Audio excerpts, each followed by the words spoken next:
Good morning, everyone. Good morning. Good morning. Welcome to Morning Tea Live. Happy Wednesday, everyone.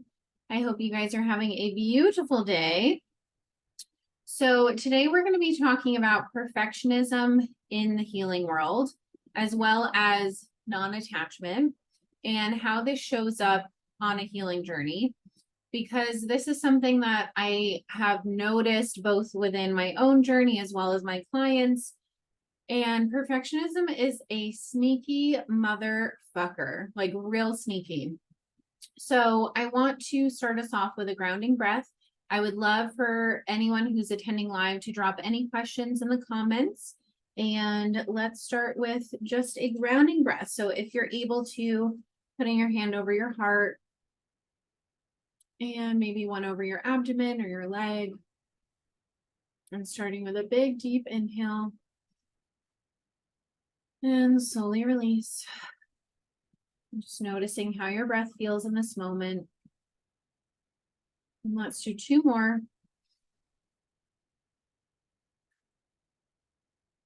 And one more.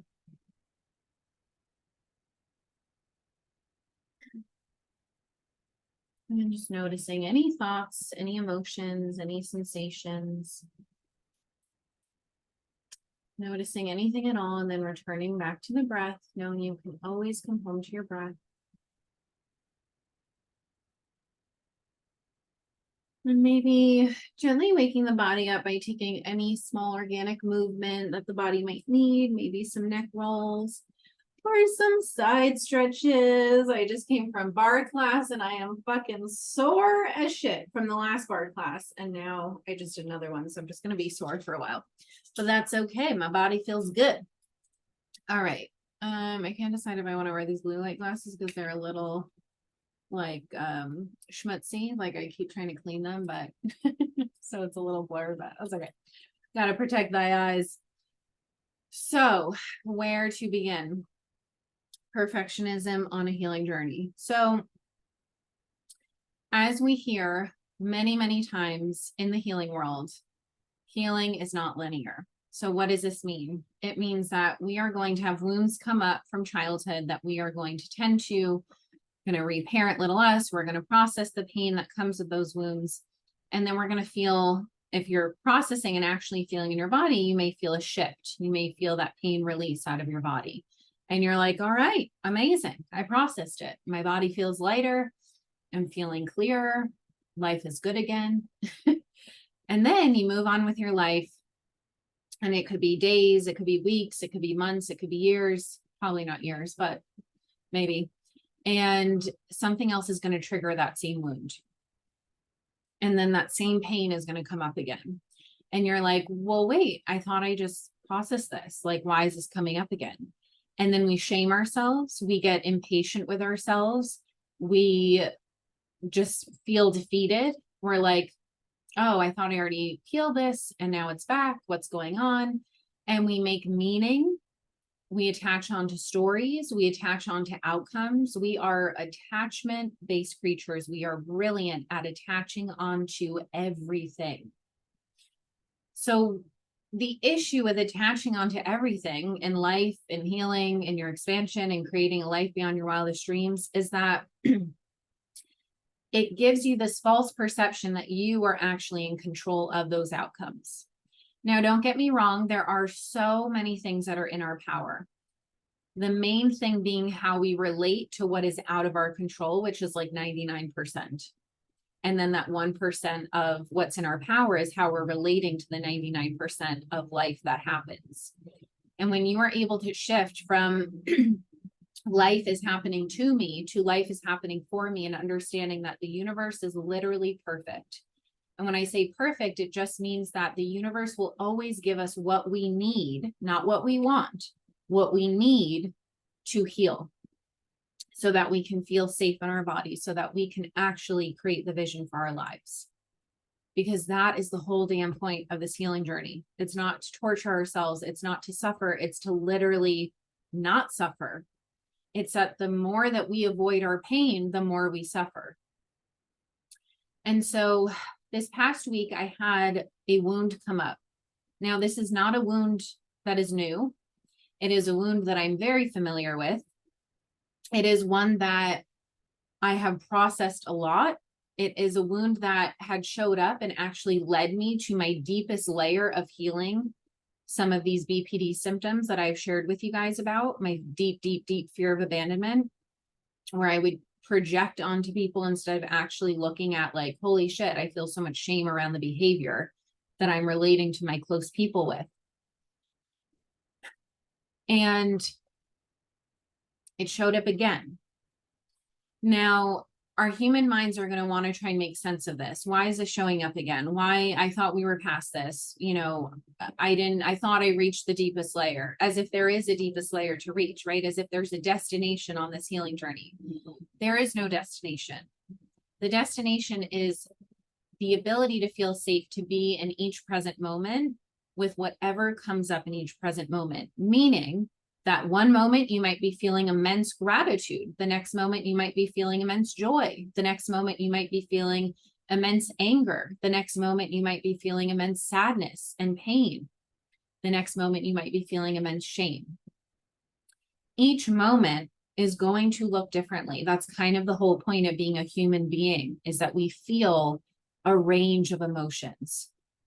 And that is such a gift. And I know it doesn't always feel like a gift when you are riddled with pain and shame and anger and sadness and those what society labels as negative emotions, which I call bullshit on that, because they're not negative. They're literally what makes us feel alive. And if you're feeling pain around something, that means you are a human. That means you are living in, your soul is living in this human body, experiencing this human life. And the deeper that we're able to feel safe to feel our pain, the deeper we are able to experience joy, freedom, abundance, bliss, gratitude on the other side. And so when this wound came up for me again, well, let me backtrack. When this wound first came up in a deeper way, and it really felt like it shifted, like I've shared this with you guys before in past episodes of like, I fully have healed these symptoms. And that's how it felt for a few months. Like the symptoms were gone. We literally named the symptoms Bertha. And so sorry if there's any Berthas listening to this, but we were like, Bertha has died. And it was literally the most free I've ever felt in my life. It was the most securely attached I've ever felt in my life. It was the most in my power I've ever felt in my life. And I want everyone to feel that free, everyone to feel that safe. But the first thing I said to my mentor when this first round of deeply healing this, and of course it's a compound effect. So it's not just like one round and then we're done. It's like this compound effect of all the healing work that I'd been doing. It led up to this big trigger. And then that trigger allowed this wound to shift. And it did. And it was fucking powerful and magical. And the first thing I said was, I'm not going to attach onto this saying that it's never going to come back, or I'm never going to feel this way again, or these symptoms are gone forever. Because that is me trying to control the process. That is me trying to be perfect, or what my brain, conceptualizes as like healing perfectly, of like, okay, I healed and now everything's perfect. It's like, no, that's not how it works. And so when healing is not linear, it just means that we can't control if these triggers, these same wounds come up again, because they will. But the beautiful part about every time it comes up is that even though it's so immensely painful, we get to choose how to relate to it in a different way than the time before. And so this time I related to it differently, partially. And then there were old behaviors that also came back. And I had to be with the shame of that, because these behaviors are where control comes up, where perfectionism comes up, where overthinking comes up, where projecting comes up. And it can be really, really painful for the person that's receiving it on the other end. And I can relate to this because I've also been on the receiving end of someone who's projecting and controlling. It's kind of part of my job, when clients project onto me. I also am a fifth line in human design. So I'm meant to be a walking trigger and have people project onto me. So I know how it feels on the other side, and I know how it feels on the side of actually being the one to project. And so why do we project as humans? We will do anything to avoid feeling deep shame because that shame literally feels like we are going to die. And so when we bring in this theme of perfectionism, it's looking at, okay, why would we be relating to our healing journey from a place of perfectionism? Because perfectionism is a protector that has kept you safe. It doesn't actually keep you safe, but it's this false perception of safety. It helps you feel safe in avoiding shame, in avoiding. My earring just came off. Where did the back go? Oh no. I lost the back. So sad. In avoiding fear, in avoiding all of the painful emotions that we don't want to feel. All right. I guess this earring is gone. I just love how I'm talking about perfectionism, and it's like, I'm just going to rock one earring because I don't have to be perfect. Anyway, this is the new trend, guys. Okay, let's focus. I can really crack myself up. So if I let myself get distracted, I'll woo. All right, focusing. Okay, so we will avoid feeling shame. We will avoid feeling fear. We will avoid feeling pain. I'm too distracted. I'm taking the other earring off. Guys, I fucking crack myself up. It's like I used to get kicked out of class as a kid for having laughing attacks. Like my best friend and I would literally have laughing attacks where we couldn't even look at each other without laughing. And my math teacher literally had to ask us to leave. Like it was so fucking embarrassing, but like the laughing attacks are real. Anyway. Okay, refocusing. Let me just take a breath.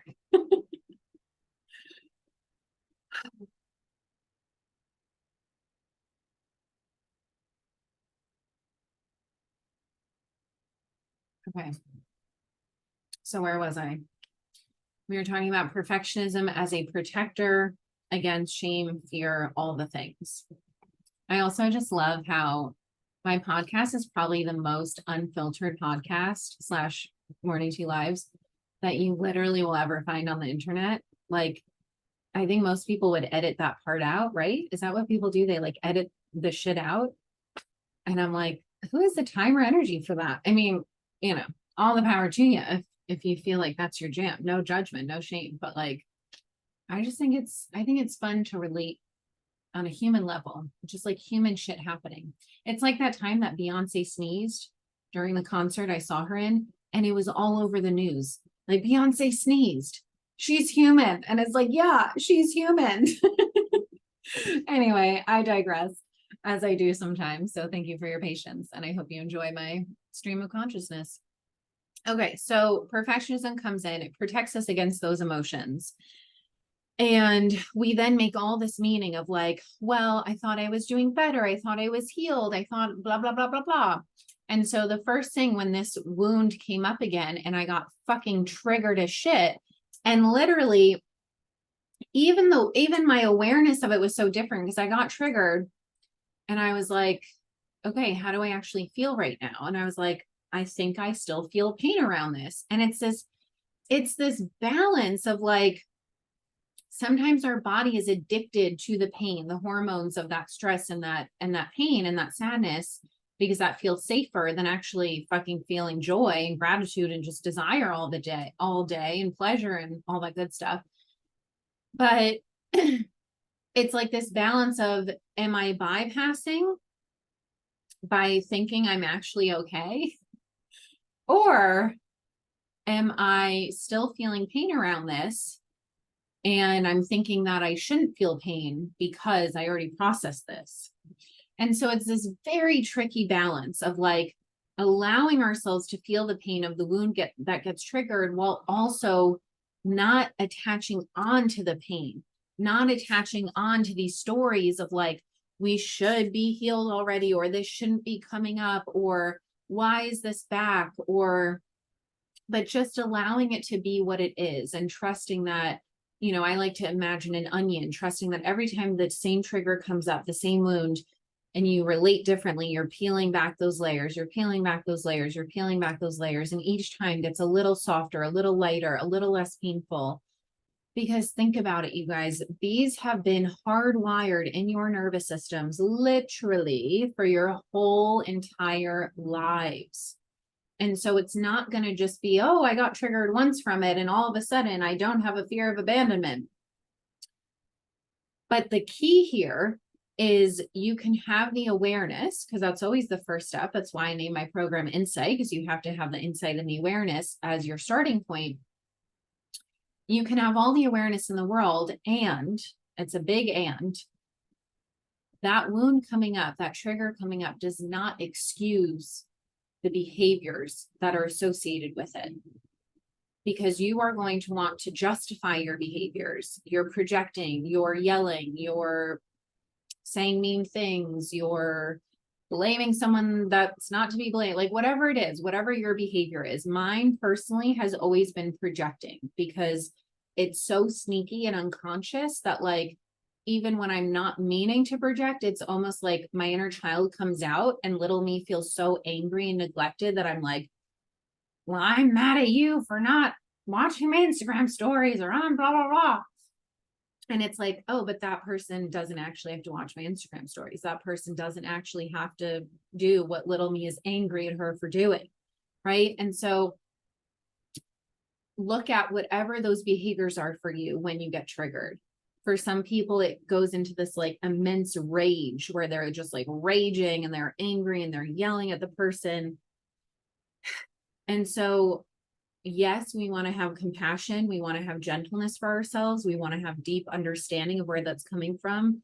And we want to hold ourselves accountable and be radically honest about the fact that it's time to recondition, uncondition.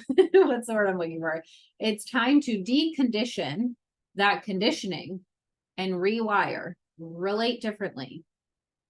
And so this weekend, when I was triggered, it fucking felt so awful. It was like, oh my God, like I remember what this feels like, but it's been a while since I felt that way. And I'm like, I don't want to feel this way again. Like I thought we were done with this shit. And then it came back again. And I was like, why is it back? And then I was like, okay, it's because I got triggered. It's because the same thing that triggered me before triggered me again. And it's just happening for me. And so part of it was just being with the pain and being really honest about what was happening for myself. And then another part of it was noticing where I was suffering, where I was in my head, where I was energetically projecting, even if I didn't like, even if I didn't like mean to or want to, but like energetically little me was like, I just want to be saved. And really looking at how did I relate to that? And I think the tricky part is when you are in that state of little you coming out, when you are in that state where you feel that fear of abandonment or that shame or the pain or whatever's coming up for you, your perfectionism will come out, your control will come out because it feels so fucking awful. Like it feels so fucking awful. I can't even explain it. It feels so fucking awful to be in that position where you feel like your safety is dependent on another person's behavior, words, actions. Like becoming a fully sovereign being, a fully securely attached being means that even if a person that you're close to does something that hurts you, that you feel safe to be with the pain, but that you don't need to project blame, let your inner child throw a temper tantrum. Like you always have the power of how am I going to relate to this?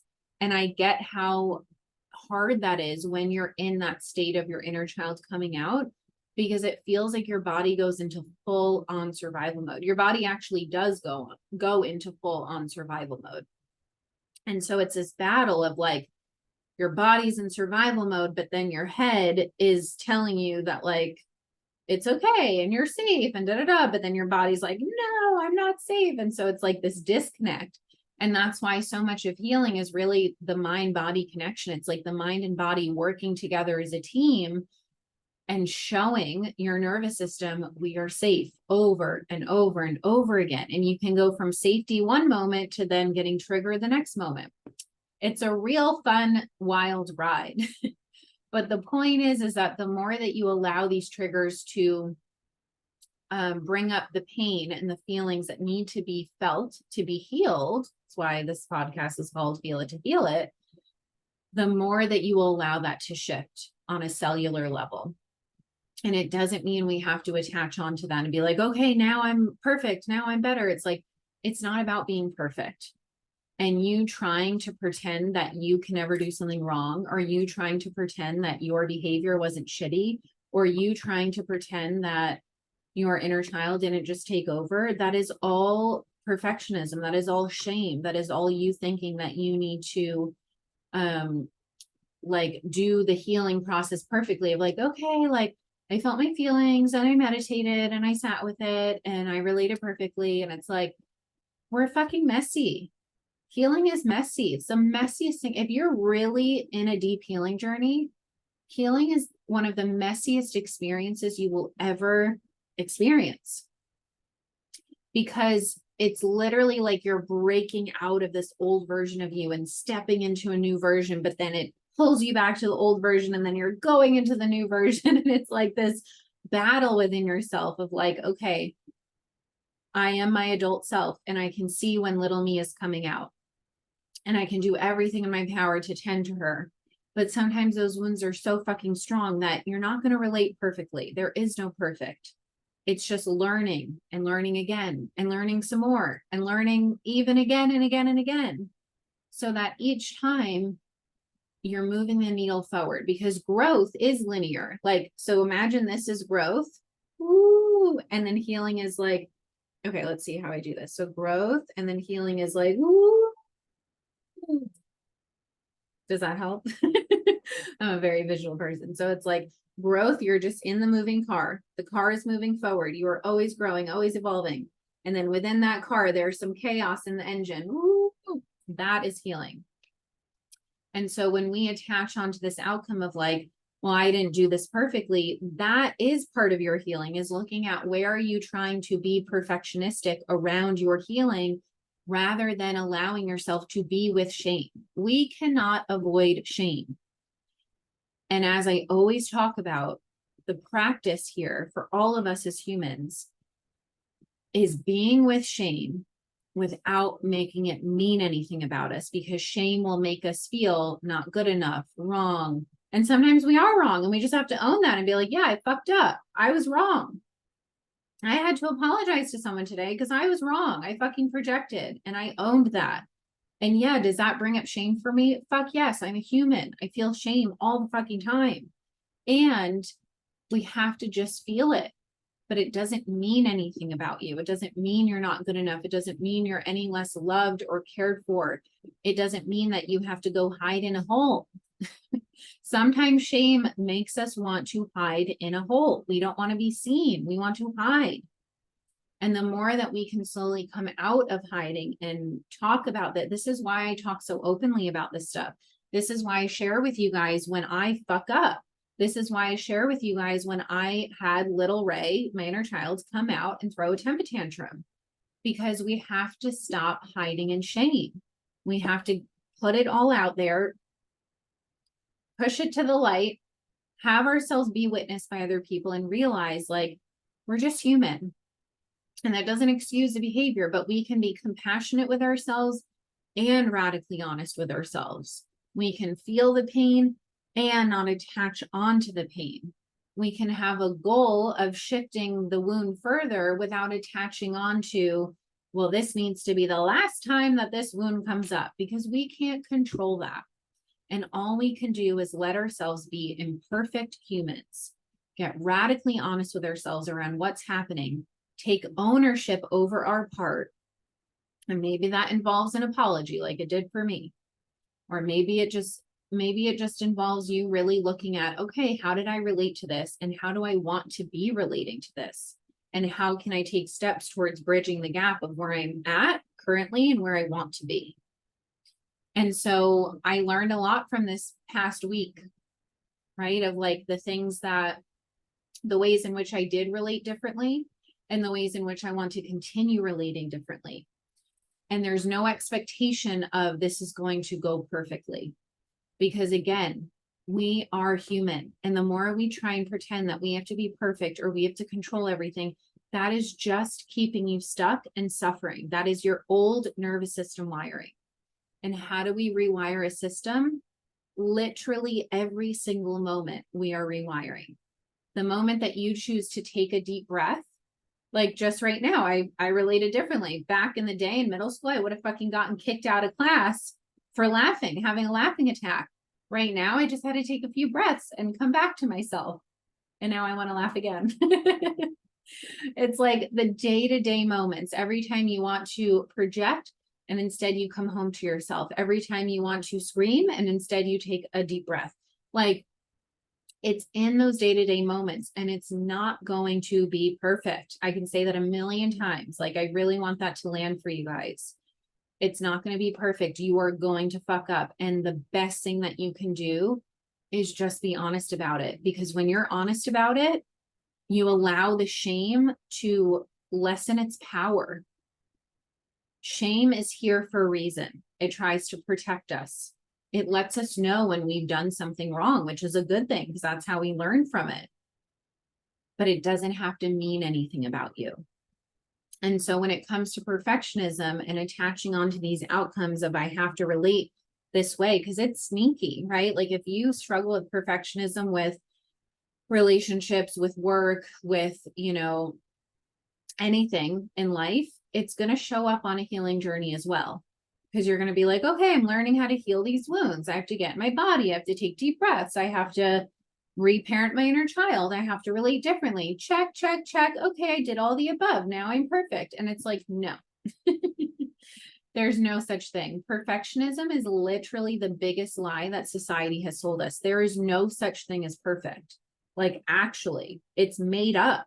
Think about how often we live our lives revolved around made up concepts that society constructed. And we are society. We are responsible for that. Society is not this like God in the sky. Society is literally us collectively as humans and the way in which we relate to each other. And so if we are the ones that created all this bullshit of like perfectionism and this idea that we can actually control anything and all the other crazy shit that we make up as humans, we also have the power to unmake that up and to actually deconstruct what perfectionism is, because it literally doesn't even exist. It's all an illusion. It's all a subjective opinion of like, oh, that's perfect. That's not perfect. And it all ties back to the core wounds of you just wanting to feel safe, you wanting to feel accepted, you wanting to feel loved, you wanting to feel attuned to. And that is all little you. Because adult, highest self, most powerful you knows that there's no such thing as perfectionism. And all you can do is get honest with yourself, be with the shame that comes up, not make it mean anything about you, but also being honest if you are making it mean something about you. Like this past week, I was making a lot of meaning. And consciously, I was like, well, I know that's not true, but energetically, I was making a lot of meaning. And there are times where I still make meaning, and I have to just look at that and continually shift into that doesn't actually mean that. That's just stories in my head that come from my trauma. So we can't let our trauma run our lives. We have to get so honest with ourselves, and we have to allow ourselves to rewire, to reparent, to recondition in a way that's actually going to serve us. Because for as long as we're like, oh, well, that's just my wound, and this was, if we use it as an excuse, that's not actually healing. That's just perpetuating the cycle of feeling stuck. And so I want you to really look at, where does perfectionism show up in your life? And this applies to any of the protectors, but perfectionism just felt a little bit more alive today. Because I think that, I notice it all the time with myself, with my clients. It's like, oh, I did it right. And it's like, yes, celebrate when you relate differently, because that shit's hard. Celebrate it. And also don't attach on to, okay, now I'm going to do it right all the time.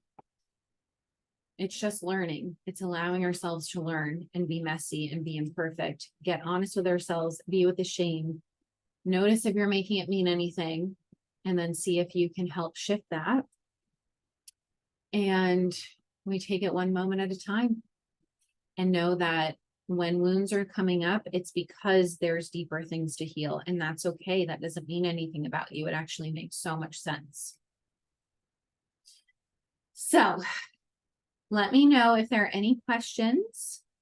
Let me know how this is all landing for you guys. I would love to hear. And let's see if I have anything else to share with the people today.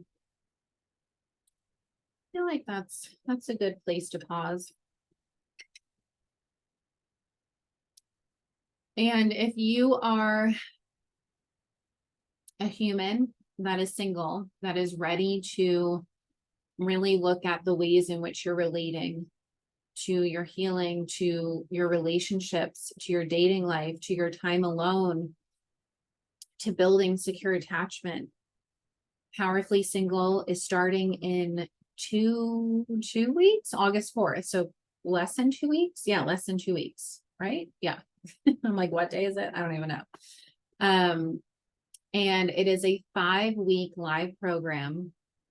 It's going to be phenomenal. I'm so excited for it because this is my heart and soul. Like feeling safe to be alone, feeling safe to relate in my dating world from a place of secure attachment, and being able to be with the shame of when I don't, because again, I'm human.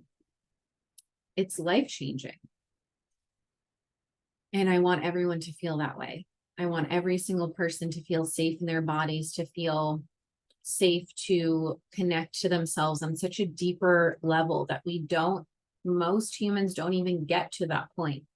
And then they die. Like, how sad is that? You know, life is such a gift. And when we allow it to transform us, we can connect to ourselves in a way that we have never connected before. And when we do that, we allow ourselves to connect to the external world in a completely different way. So if you are single and you are ready to embody your most connected, powerful, secure, enjoyable single self, to learn how to be with the pain, to learn how to change your daily habits, to learn how to show up as your most confident self, Powerfully Single is available at the link in my bio. I would love to have you if it feels aligned. This is going to be such a fun 5 weeks together. The people that have already joined, it's just, it's lighting me up. It's going to be such a good group. And you will have the replay forever. So if you attend live or if you catch the replay, either way, if you hop in now, the price is $555 and it will be going up to $888. So if you get it now, you'll have any future updates I give to it. Comes with some meditations, some grounding videos. I'm really going to set you guys up for success in changing your daily habits, changing the way in which you're spending time with yourself, and allowing yourself to connect deeper so that if you are ready to go out into the dating world, you can feel safe to relate from your badass, powerful self. So let me know if you guys have any questions. Wonderful. Thank you, Diane. And thank you everyone else who is here live. I love having you guys. Does anyone have any last minute questions before we wrap up?